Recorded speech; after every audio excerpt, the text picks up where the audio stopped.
Preparing for a hike takes time and experience, and to adapt the equipment for the area where you're hiking is crucial. Is it going to be cold, wet? Are you hiking in high altitudes and maybe in an area with a very bad cell phone reception?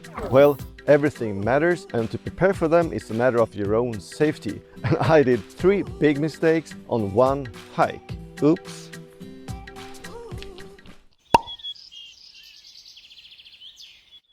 If you are new to the channel, this channel is all about hiking, gear reviews, tips and tricks and backpacking thoughts. And if that is something you like, don't forget to subscribe and turn on the notification bell so you don't miss out on any future content.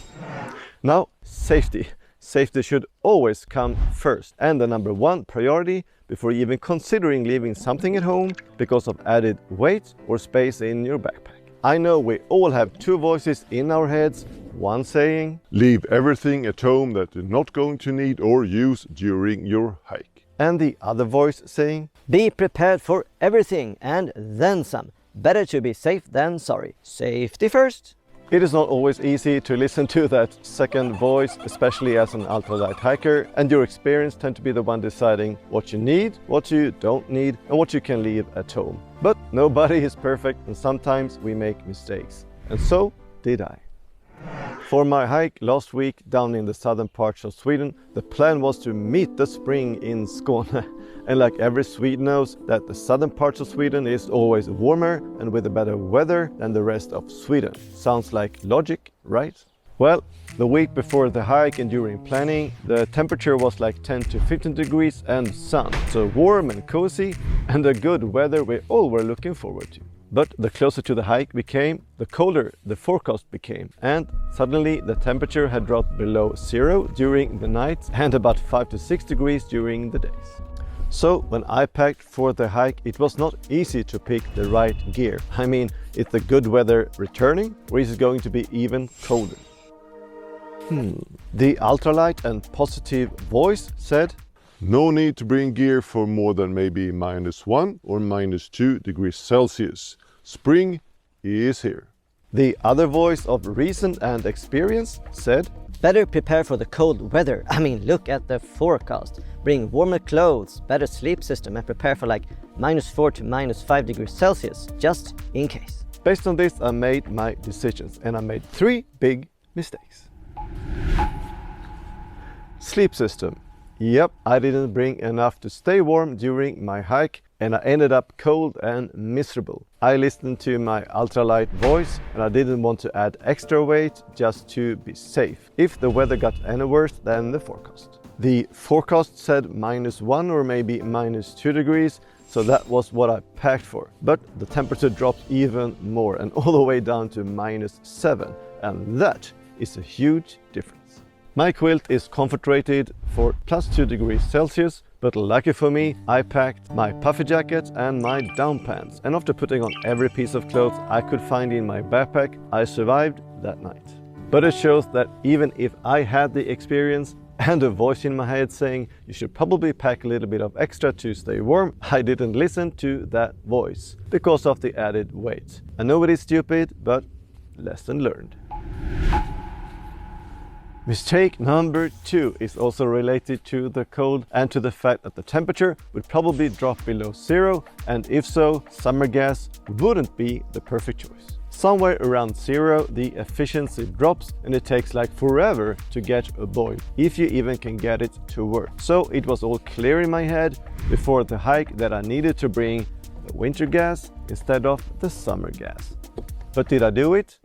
No. Of course not, and due to the fact that the dinner is made during the evenings but before the sun sets. And then it is probably so that temperature haven't dropped below 0 yet, and summer gas will probably work just fine.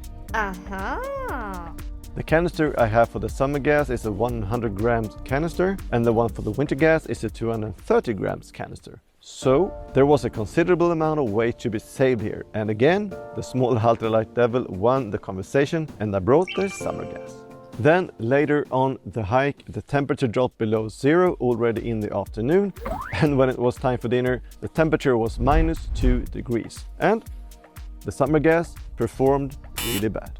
I ended up holding my canister in my hands to get the water to boil. So even if it took a while, I could eat my hot meal. But of course, this is no good, and if there is a risk for colder weather, you should use gear for that and not hope for the best, like I did.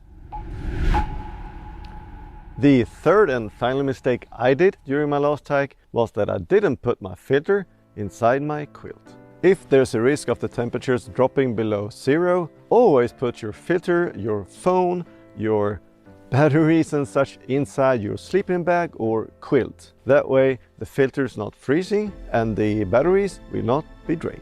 I clearly remember that we talked about it earlier that evening, that it was crucial we did so, but I went to sleep and forgot all about it. Then later on I was too lazy and a little bit too cold maybe to do anything about it and went to sleep instead. The phone and the batteries didn't drain so much, so that was great. But the filter, it is broken and I can just throw it away in the trash and buy me a new one. That's because the water inside the filter freezes and the small tubes that run inside the filter expands and cracks. So the water will, instead of going through the small holes, go through the cracks and will not be filtered. So that is no good. Always put your filter inside your sleeping bag or quilt. Just saying. Some additional tips for cold weather when hiking is: keep your lighter inside your pocket and warm at all times, otherwise it will not work. The fuel will not evaporate and therefore not ignite. Bring matches as a backup and maybe also some fire starters if you want to make it easier to start a fire in cold conditions. Bring enough clothes to make it through the day and night, in temperatures a bit lower than expected and based on the forecast. Both regarding hiking and life. As long as we live, we learn. And maybe we learn more from our mistakes and failures than when things go according to plan. I have definitely learned a lesson from my last hike, and I hope by sharing this with you, you can avoid making the same mistake and maybe listen to the voice of reason a little bit more than the ultralight devil on your shoulder too much. Now I challenge you to contribute to this list of mistakes by adding your biggest failure in the comments.